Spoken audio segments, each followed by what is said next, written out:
Ultimate Reality Comics presents Aliens Through the Ozone Hole and the Transhumanist Blues.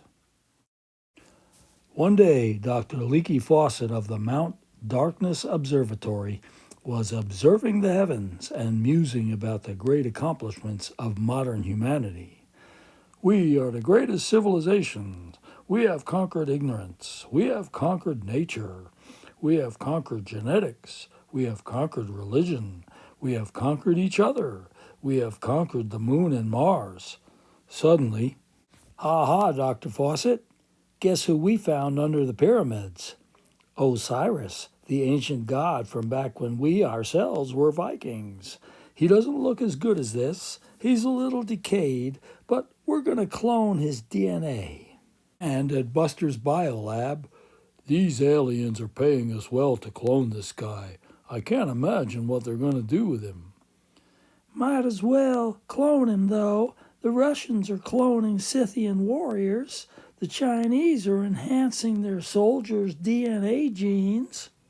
And so they clone Osiris, and the aliens prepare him for world domination. I am Osiris. I have returned as I said I would, and I bring you the denizens of my intergalactic kingdom, Cosmic Egypt. Earthlings, know that I am your new king, and these alien warriors will back me up.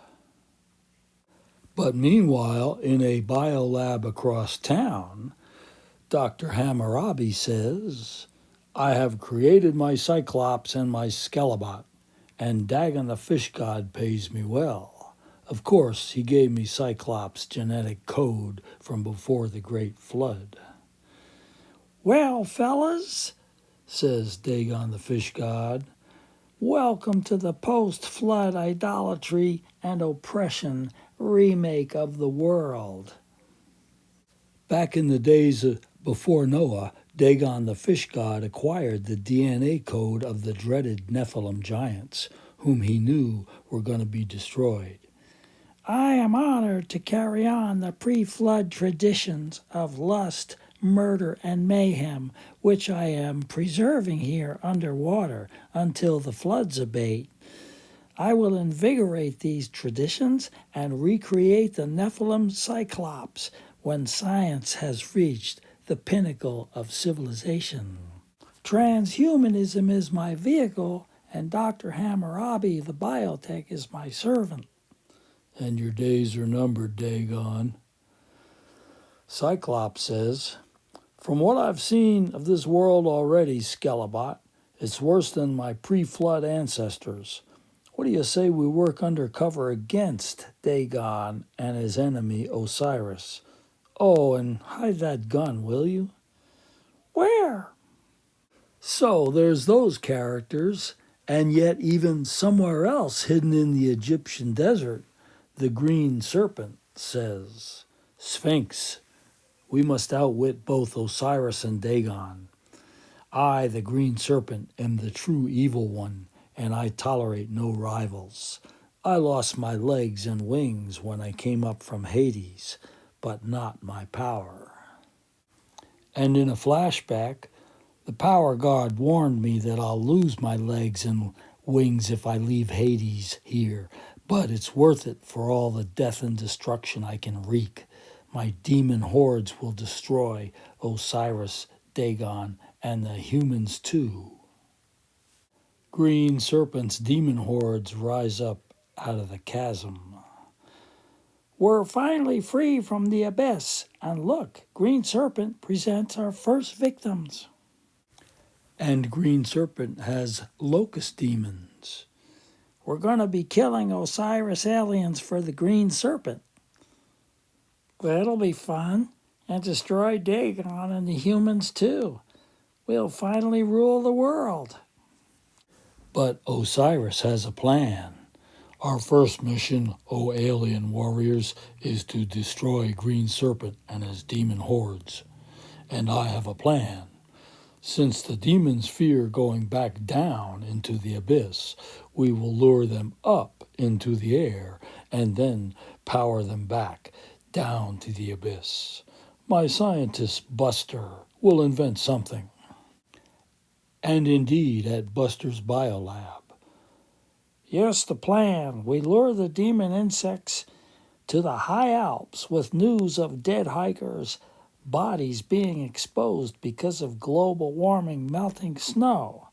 Then comes the grand scheme, which I myself thought of. The CERN Large Hadron Collider, LHC, atom smashing company, of which I am a member. This thing has a quantum computer, which is red, guarded by Shiva, who is green, and atom smashing power, that's the fire, guarded by Cernunnu, who is brown, and the unholy logo, which is blue, guarded by the white serpent. Invincible. The next time we smash atoms, our intent is to create a black hole, which has so much gravity that it sucks all the lightweight objects into it. And demons, being spirit, are lightweight. And they'll be close on those nearby mountains eating dead corpses. Our final triumph. All black holes lead back to the abyss, so we will fulfill Osiris' command. And the demons are back in the abyss, along with a few humans, and the U.S. Army Corps of Engineers locks the lid over them. Well, we didn't know the U.S. Army had that capability, but whatever. Well, that was the plan, but it was thwarted by an unusual event. The vibration of the Large Hadron Collider smashing atoms also woke up the largest creature on Earth, Behemoth.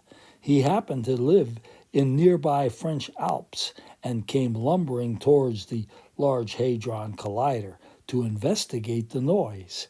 He was so big that his huge gravitational pull dragged the demons to him instead of the black hole. But Behemoth was unfazed by the demons and even considered that the little buggers were attempting friendship overtures. And so ended Buster's and Osiris' Large Hadron Collider black hole adventure, and the demons remained on the Earth's surface.